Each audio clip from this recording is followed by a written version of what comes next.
Hi friends, welcome to our channel. మనం ఇప్పుడు పరమానందయ్య శిష్యుల కథలోని 7వ కథను చెప్పుకుందాము.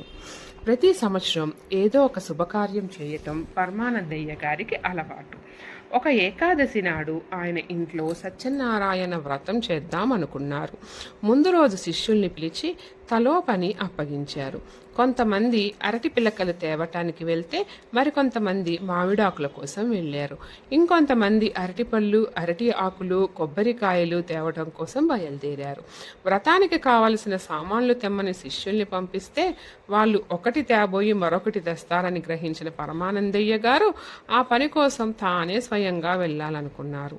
వెళ్తూ వెళ్తూ, ఒరై అన్నం బట్టు, నువ్వు అవధాని కలిసి ముందు ఇంటికి సున్నం వేయండి, మిగతా పనులు తర్వాత చేసుకోవచ్చు, అర్థమయ్యిందా అని చెప్పి పట్నానికి బయలుదేరారు. పరమానందయ్య గారు పట్నంలోకి వెళ్ళి వ్రతానికి కావలసిన సరుకులన్నీ మూట కట్టించుకొని 2 శిష్యులతో కలిసి ఇంటికి వచ్చారు. రాగానే తమ ఇల్లు మాసిన సున్నంతో కనిపించింది.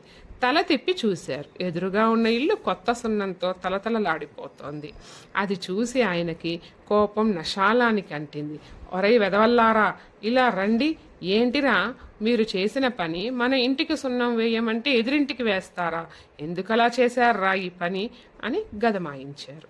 అది విని భయపడ్డ అన్నం బట్టు అవధాని నెమ్మదిగా గొంతు పెగుల్చుకొని, గురువుగారు, మీరే కదండి పట్నానికి వెళ్తూ ముందు ఇంటికి సున్నం వేసి మిగతా పనులు చేయమన్నారు.